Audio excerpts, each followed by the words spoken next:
Hi everyone, it's me again, your Villarán, yung Bicolano vlogger, and welcome back sa ating vlog. Tara po at samahan nyo naman ako for today's video na bisitahin ng puntod ng isa sa aking mga sister. Actually po talaga, medyo matagal-tagal na rin ho ang video na ito. Siguro after ko makagraduate ng college ng month of June. Pumunta muna po kasi ako ng school ng morning para magsaoli ng toga. Then banding muna with some of my friends at alam kong matagal kaming hindi magkikita-kita. Kanya-kanyang goals kumbaga. After nga po nun ay dumiretso na din ho ako sa Daraga at may important akong bibilhin. Abay syempre po, naisipan ko na rin na bisitahin itong aking sister at malapit-lapit lang din naman po ito sa Daraga. Bago ho ako umuwi ng Jovellar. Napapailing-iling na nga lang ho ako to the left, to the right, to the back, to the front.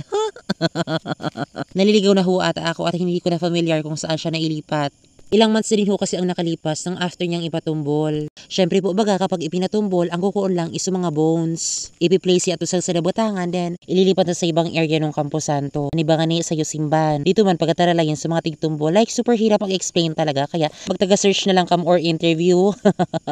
Sa pabalik-balik ko nanapan ko man gila yon. Yung clue po kasi is malapit lang naman to sa may gate. Tapos tiba rin naman magsabi, nung pinatumbol bang nga dito ka? Nagburo video ka pa nga ngaya hanggang sa makalipat dide. Ay sorry naman po, nakalimutan ko lang.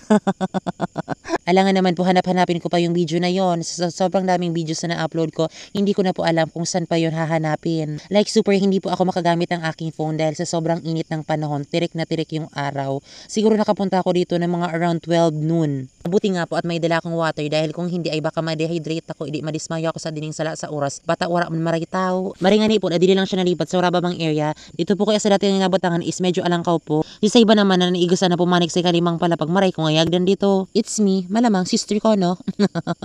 One time nagbisita ako sa punto ng sister ko dito sa Kalimang Palapag bagang sisabi ko sa inyo. Nakadun ako is pala size na gayod. Bata sa puruon pa sunabatangan sa inyo. Wala man maritaw tapag-abi na nga ni. Magasarado na sugit. Pero hindi naman ako natakot noon. Maski so kadakla na tao is arani sa may gate tapos ako adun sa pinakapurong raon maritaw. Wala man talaga ako sa to kay ba. Ang kay ba ko lang is yung cellphone ko. Then sa self-confidence para ma-visit ang aking sister. Actually po talaga na-stress po ako pagdating ko dito. May sumusunod-sunod sa akin na batang babae na nagtitinda siguro yun ng kandila sa labas ng gate. Nakita ko kumuha siya ng mga bulaklak. Siguro sa mga nakatubo-tubo lang niya sa gilid. Siguro gumamelayad to. Nagkakurok kita-kita lang siya sa akin. Then after ko magsindining kandila dito sa punto ng sister ko is nagbutang gani siya ng burak tapos nagrulimpia man ng slide. Hindi siya umaalis hanggang sa in-interview ko siya about sa ibang nag-work here as a supporterero. Then nag-answer naman siya sa akin. Then I realized what is happening. Then sa inabutan ko siya ng money, siguro mga 10 pesos lang naman. Saka siya umalis, dun ko na-gets. Tapos lipat naman siya dun sa ibang bumibisita. Mas nakaka-stress mo na hindi pa po nalalagyan ng rapida itong punto ng aking sister that time. Napag-usapan ho kasi na kung saan ililipat yung mga bones ay doon hindi po ilalagay yung lapida. Nabayaran na rin ho yun ng aking brother-in-law. Syempre, ipinatawag ko yung supporterero na nag-arrange ng puntod ng aking sister para makausap and need an explanation. Like mga 10 reasons. Sabi nga niya is bumalik na lang ako ng kinabukasan, same time. Diyos ko, 12 noon. Para masigurado daw po na mailagay niya. Abay, syempre hindi na ako magbabayad at bayad na yun eh.